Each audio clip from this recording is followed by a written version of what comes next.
नमस्कार दोस्तों, आप सभी का स्वागत है हमारे इस लर्निंग पॉइंट यूट्यूब चैनल पर। आज की इस वीडियो में हम निम्न प्रकार के सवालों का जवाब देंगे। सवाल नंबर 1, किन्नर शव यात्रा रात में क्यों निकालते हैं। सवाल नंबर 2, एप्पल के फोन इतने महंगे क्यों होते हैं। सवाल नंबर 3, रविवार को ही छुट्टी क्यों होती है। सवाल नंबर 4, किस फल के बीज में जहर पाया जाता है। सवाल नंबर 5, ब्राह्मण और पंडित में क्या अंतर होता है। सवाल नंबर 6, शादी के बाद लड़कियों की कमर चौड़ी क्यों हो जाती है। इन सभी सवालों के जवाब जानने के लिए वीडियो को लास्ट तक देखते रहिए। दोस्तों, अगर आपको इस वीडियो से कुछ जानकारी मिले तो वीडियो को लाइक जरूर कर देना, जिससे हमारा उत्साह बढ़ता है ऐसे ही सवालों के जवाब देने में। चलिए इस वीडियो की शुरुआत करते हैं सवाल नंबर 1 से। हमारा पहला सवाल है, किन्नर शव यात्रा रात में क्यों निकालते हैं। दरअसल किसी किन्नर की मौत हो जाती है तो उसका अंतिम संस्कार कैसे किया जाता है और किन्नर की शव यात्रा रात के समय ही क्यों निकाली जाती है, आइए इस सवाल के जवाब में जानते हैं। आपको जानकर आश्चर्य होगा कि किन्नर की मौत के बाद ये लोग मातम नहीं मनाते बल्कि खुशी मनाते हैं। इनका मानना है कि मरने के बाद उसे इस नरक रूपी जीवन से छुटकारा मिल जाता है। इस खुशी में ये लोग मंदिरों में दान दक्षिणा भी करते हैं और भगवान से प्रार्थना करते हैं कि उनके मरने वाले साथी का अगला जन्म इस किन्नर रूप में ना हो। जब किसी किन्नर की मौत हो जाती है तो उसके शव को पहले जूते चप्पलों से पीटा जाता है, उसके बाद उठाया जाता है। ये करने के पीछे उनका मानना है कि जो पाप उस किन्नर ने इस जन्म में किए हैं उनका प्रायश्चित हो जाता है। किसी भी किन्नर की मौत के बाद पूरा समुदाय एक हफ्ते तक भूखा रहता है। यहाँ तक कि किन्नर समुदाय भी इस तरह की रस्में रिवाजों से नहीं मना करता। इनके बारे में यह भी कहा जाता है कि जब किसी किन्नर की मौत होती है तो सबको सभी से छुपा कर रखा जाता है और उसका अंतिम संस्कार बहुत ही गुप्त तरीके से करा जाता है। किन्नर की मौत के बाद उसके शव को किसी आम इंसान को नहीं दिखाया जाता।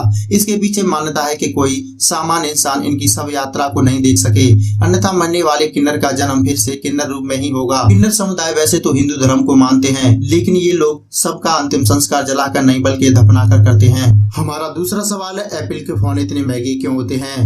Number 1, display quality. एप्पल के फोन में रेटिना डिस्प्ले का इस्तेमाल किया जाता है। रेटिना डिस्प्ले में बाकी स्मार्टफोन डिस्प्ले के मुकाबले अधिक पिक्सल्स होते हैं। जिस डिस्प्ले में जितने ज्यादा पिक्सल होते हैं उसकी पिक्चर क्वालिटी उतनी ही अच्छी होती है। Number 2, camera quality.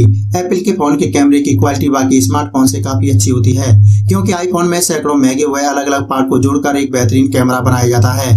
कैमरे की क्वालिटी को और भी बेहतरीन बनाने के लिए कंपनियों में सैकड़ों इंजीनियर सिर्फ कैमरे की क्वालिटी बेहतर बनाने के लिए काम करते हैं। Number 3, processor. किसी भी फोन की स्पीड उसके प्रोसेसर पर डिपेंड करती है।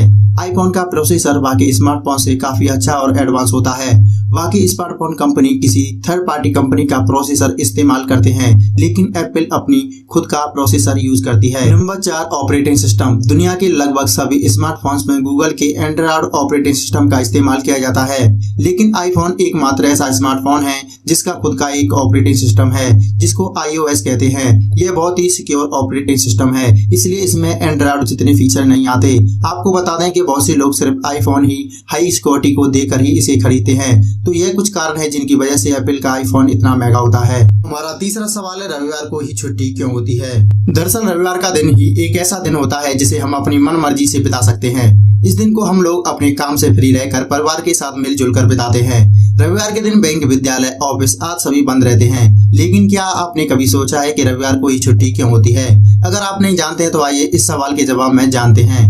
ये तो हम सब जानते हैं कि विश्व में सबसे ज्यादा ईसाई धर्म के लोग रहते हैं। ईसाई धर्म के लोगों का मानना है कि जब ईश्वर ने इस दुनिया में जीवों को बनाया था तब ये करने में भगवान को 6 दिन का समय लगा था। ऐसा करने से ईश्वर बहुत ज्यादा थक गए थे और उन्होंने 6 दिन के बाद 7वें दिन आराम किया था। इस प्रकार ईसाई धर्म के लोगों ने भी इस दिन को आराम करने का दिन बना लिया था। यह 7वां दिन रविवार का था, इसी कारण से रविवार को छुट्टी का दिन घोषित किया गया था। दोस्तों, रविवार की छुट्टी का इतिहास तो आपको पता चल गया होगा, लेकिन अब बात करते हैं कि भारत में रविवार की छुट्टी कब शुरू हुई थी। भारत में रविवार की छुट्टी का पूरा श्रेय श्री नारायण मेघाजी लोखड़े को जाता है। दरअसल जब भारत देश अंग्रेजों का गुलाम था तब सभी मजदूरों को बिना किसी छुट्टी के काम करना पड़ता था।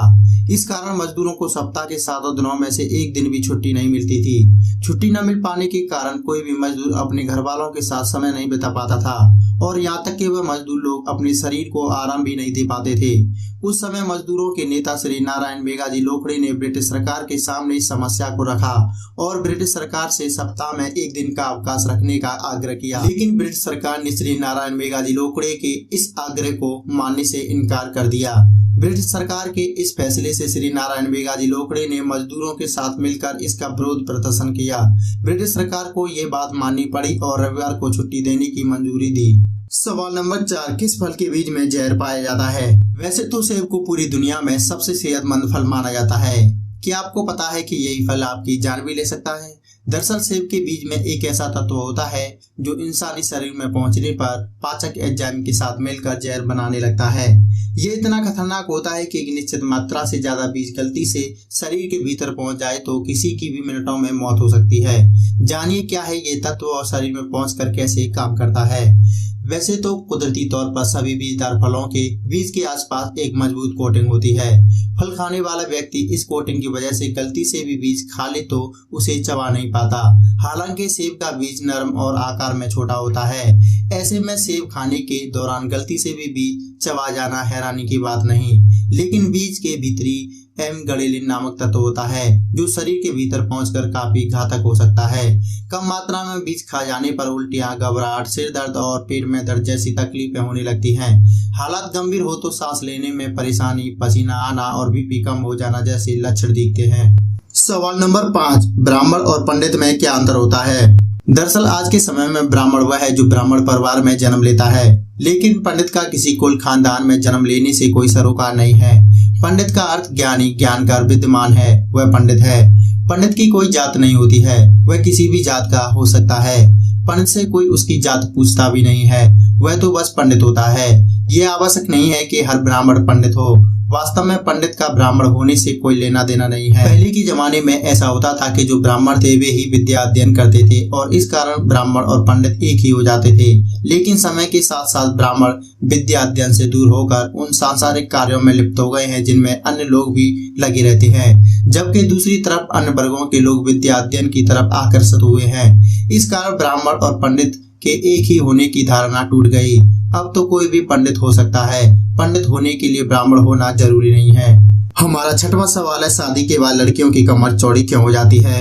दरअसल शादी के बाद लड़कियों की जिंदगी में बहुत सारे बदलाव आते हैं। उनमें से एक है कमर चौड़ी हो जाना। अक्सर आप सभी लोगों ने देखा होगा कि शादी होते ही लड़कियों की कमर चौड़ी होनी शुरू हो जाती है। तो आइए इस सवाल के जवाब में जानते हैं कि किन कारणों की वजह से शादी के बाद लड़कियों की कमर चौड़ी होनी शुरू हो जाती है। नंबर 1, संभोग की वजह से। जो लड़कियां केवल एक ही लड़के के साथ संभोग करती है उनकी कमर कम चौड़ी होती है। जो लड़कियां अलग अलग मर्दों के साथ संभोग करती हैं उनकी कमर ज्यादा चौड़ी होती है। नंबर 2, बच्चे पैदा होने की वजह से। जिन महिलाओं की कमर शादी के बाद चौड़ी हो जाती है उनका यह भी कारण हो सकता है कि जब भी बच्चों को जन्म देती हैं तो उसके बाद कमर उनकी चौड़ी हो जाती है। नंबर 3, हार्मोन्स की वजह से। जीवन साथी के साथ संबंध बनाने से हार्मोन्स में बदलाव आ जाते हैं जिसकी वजह से औरतों के शरीर में मांसपेशियां फूलने लगती हैं जिसके उनकी कमर चौड़ी हो जाती है।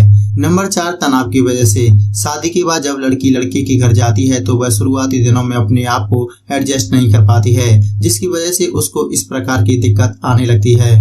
दोस्तों उम्मीद करूंगा आज का ये वीडियो आपको जरूर पसंद आया होगा। अगर आपको ये वीडियो पसंद है तो वीडियो को लाइक करना, अपने दोस्तों के साथ इस वीडियो को शेयर करना। अगर आप ऐसे ही और इंटरेस्टिंग सवालों के जवाब जानना चाहते हैं तो आप हमारे चैनल को सब्सक्राइब कर सकते हैं और बेल आइकन को दबाना बिल्कुल ना भूलें जिससे हमारी हर वीडियो सबसे पहले आप तक पहुंच सके। अगर आपके मन में कोई सवाल है तो आप हमें कमेंट बॉक्स में पूछ सकते हैं, हम उसका जवाब देने का पूरा प्रयास करेंगे। वीडियो देखने के लिए आपका बहुत बहुत धन्यवाद।